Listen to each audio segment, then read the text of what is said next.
This episode was filled with zip lines and bad rhymes, so you know what time it is. Bachelor in Paradise, week 2. Almost paradise. How could we ask for more? I swear that I could see forever in your eyes. Hello everyone and welcome back to Guilty Treasures. Now we had a lot that went on this week, so let's get straight into it. Now the episode kicks off with the rose ceremony, which is great. Derek went first and chose Demi. Clay, of course, chose Nicole. Wills chose Katie, which was surprising. Kevin chose Sydney, and it was probably because he couldn't choose Chris Harrison, but you know. JPJ chose Onyeka, which pretty much sealed the fate of Jane. Cam chose Kaylin. Now next up was Dylan, and of course he chose Hannah G. I mean, there was no surprise there. Blake, of course, chooses Tasia. And last but not least, Chris chose Christina. And Annalise was pissed about it. She was super salty. Annalise was so pissed that it made me think that she might not know that she can date outside of the Bachelor world. I mean, somebody should tell her that. The bad news about this whole thing was that Jane, Annalise, and of course Baby got sent home. Now after the rose ceremony, the next day, Jordan shows up in Paradise. He was on Paradise last season and actually got engaged in the finale. That didn't turn out really well for him. Nevertheless, Jordan ended up heartbroken, and he's a big character, has a big personality, but he also has a lot of heart. Jordan immediately shows up and starts turning heads everywhere he's going. Every single girl on the beach seems to be interested in Jordan, and the guys who are trying to make connections with those girls already seem to be very nervous and very jealous. One of which being Blake, because Jordan immediately goes after Hannah G. Not only Blake, but Dylan is a little bit concerned. Now Jordan pulls Hannah G aside and they start to talk. It looks like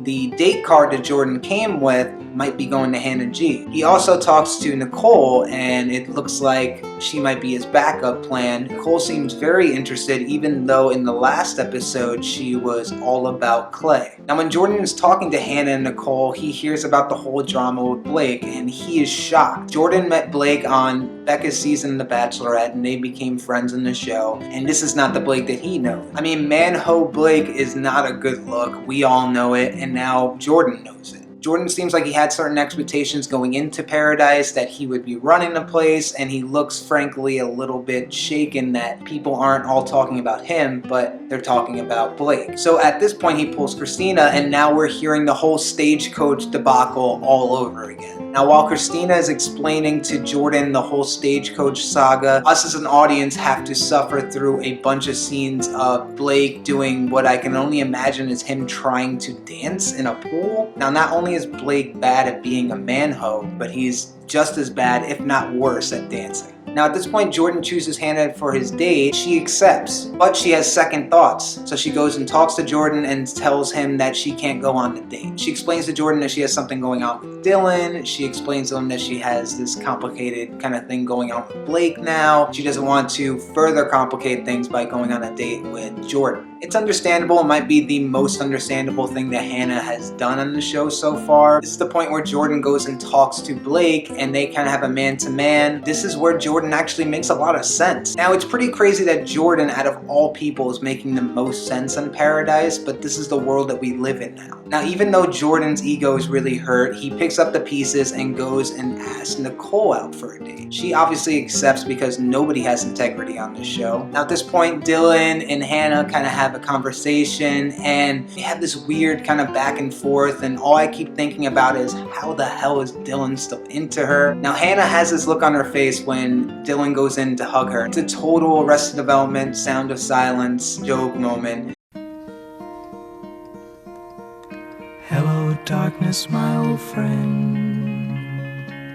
I've come to talk with you again. She clearly doesn't like Dylan. Hannah is in too deep now, and she can't break off things with Dylan because she'll look like a huge bitch if she does so. I have to add that Nicole chooses to go on the date with Jordan. Clay doesn't seem too bothered by it, but it's one of those things where you know he is kind of bothered by it. So Jordan and Nicole leave on their date. While everybody is talking about Blake on the beach in Paradise, he somehow has this freak accident where he hits a rock playing football on the beach and loses a toenail in the process. Karma hit Blake hard, and apparently hit him hard in the toe. Now we also get to develop Cam and Kaylin's story a little bit more, which seems very one-sided. Now he sits Kaylin down and he tells her that he wrote a poem, which is a complete disaster. Now while Cam is confusing the hell out of Kaylin and all of us, something wonderful happens. The man that would be the Bachelor is here in paradise, Big Mike. Now Big Mike was a fan favorite from Hannah's season on The Bachelorette, and the rumor now is that he might be the Bachelor. Now if you thought that all the girls were excited to see Jordan when he arrived, that was nothing compared to how the girls reacted to Big Mike. Tasia's excited, Onyeka is really excited, Kaylin's even excited, which makes Cam feel like an idiot. Now Mike has a date card, so he starts pulling the girls aside that he might be interested in. Kaylin gets pulled aside and they seem to have a nice little conversation. Mike clearly seems to be attracted to her. He ends up asking Kaylin out for his date and she says yes. Now this leads Cam to start spiraling out of control and he starts getting super dark. At this point, ABC should be renamed ABD. Always be depressed. Now on the date, Mike and Kaylin seem to really hit it off. My prediction is that it's not going to last very long. In the long run, I don't think Mike and Kaylin are ending up together. Now, next up, we see Wills trying to talk to Katie, who he gave his rose to in the rose ceremony. Now, Wills quickly goes into this beautiful sentiment that he gives to Katie. Now, Katie didn't really receive it very well. Katie immediately starts getting hysterical and crying, and this causes Wills to look really confused. I can't do a Blake pentagon. I'm second guess myself because like you blowing me out of the water. I'm fine. I'm fine. This is really like not my jam. Hello, darkness, my old friend. Homegirl is a complete mess. Now while this is happening, Chris sees that Katie is vulnerable and Katie is really attractive and she doesn't have anybody at the moment, and he decides to swoop right in. He goes into this whole diatribe about how he's interested in her. He also says that he's not here to waste anybody's time, which is nice to know. I'm sure that Christina and Annalise would have liked to know that. Now we cut to Hannah making out with Dylan in the pool because, you know, why not? Now I guess if she's gonna make out with anybody in the pool, why not Dylan? Because Blake can't swim because his toenails all messed up. Blake is still laser focused on Hannah, and he pulls Hannah away from Dylan. While everybody is having drinks around the bar and the beach, Hannah goes off to talk with Blake. Dylan, while this is going on, looks really nervous, and everybody is talking about it on the beach, which can't be helping Dylan at all. Dylan is way too good for this garbage person, Hannah. Now at this point, Hannah and Blake are walking on the beach together, right in the view of everybody, including Dylan. And this is where Hannah starts dancing with Blake. Now Christina sees this and immediately tells everybody, including Dylan, that this is like Blake's move. For a guy that can't dance to save his life, it's really odd that he uses dancing as his foreplay or his move. And apparently the terrible dancing move works because she just immediately goes into making out with Blake in front of everyone, including Dylan.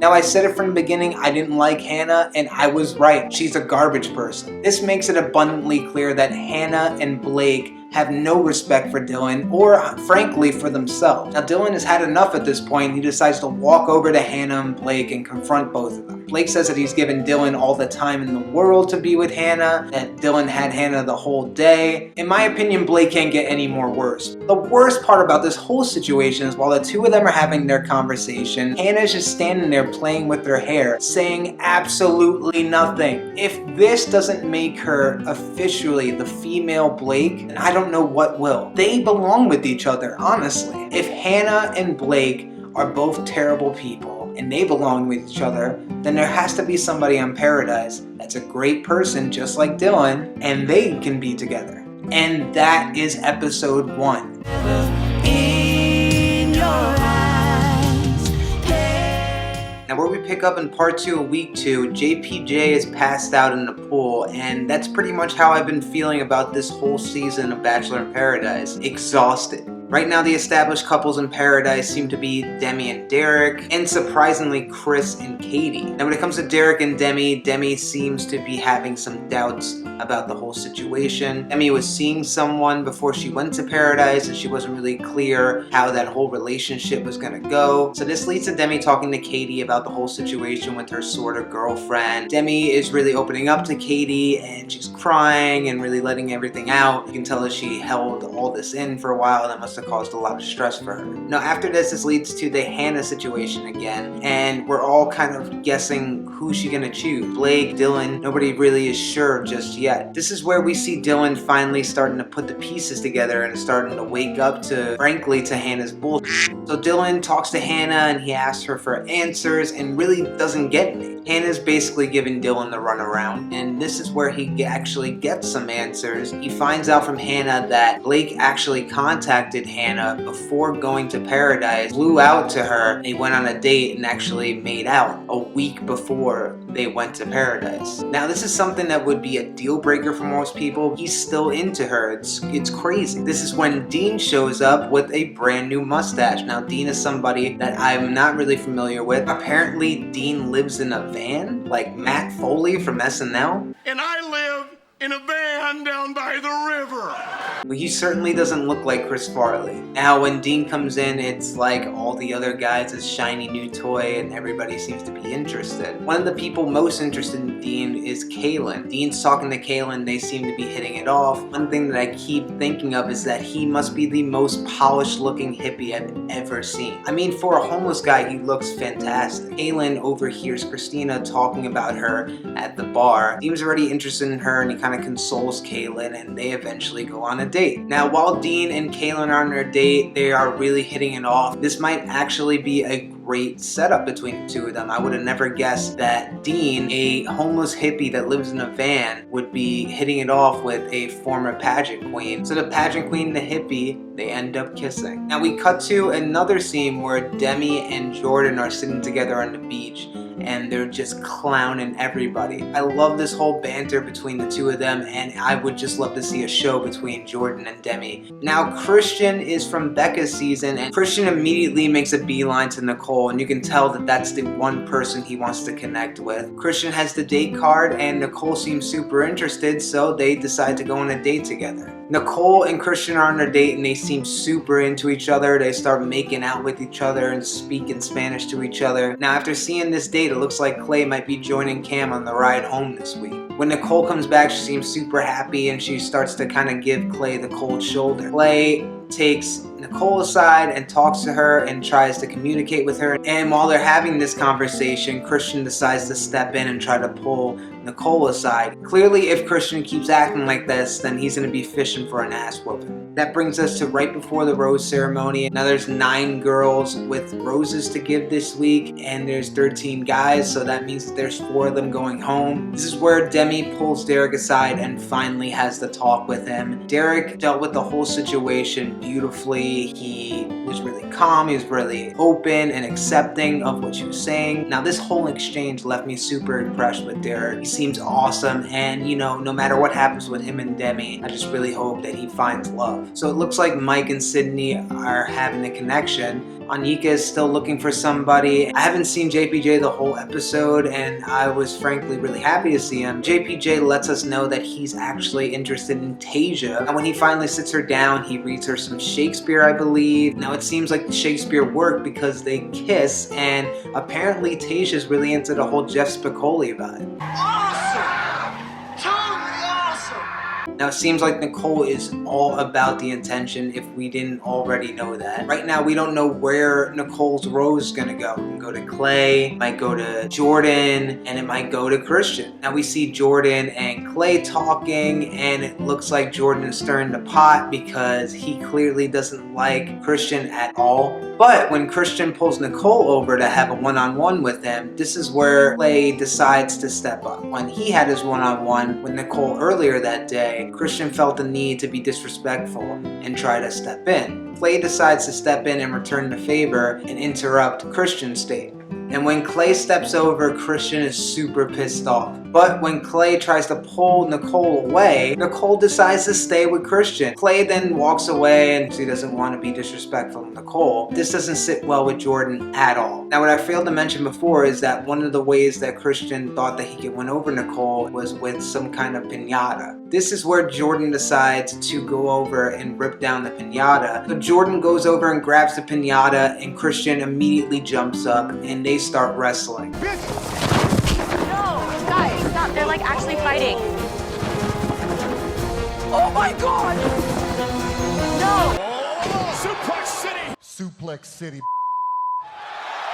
Now this looks like they're gonna break out into a huge fight, but that's where the episode ends. It's a huge cliffhanger and I can't wait to see the next episode. Now next week I'll be going on a vacation to California, so I will be gone for the next week or two. But be sure to subscribe to my channel and check out the rest of my videos and hit the bell icon to stay up to date with all new videos and new editions of Guilty Treasures. But until the next time guys, I've been Jay, this has been Guilty Treasures, and I hope to see you soon. Bye.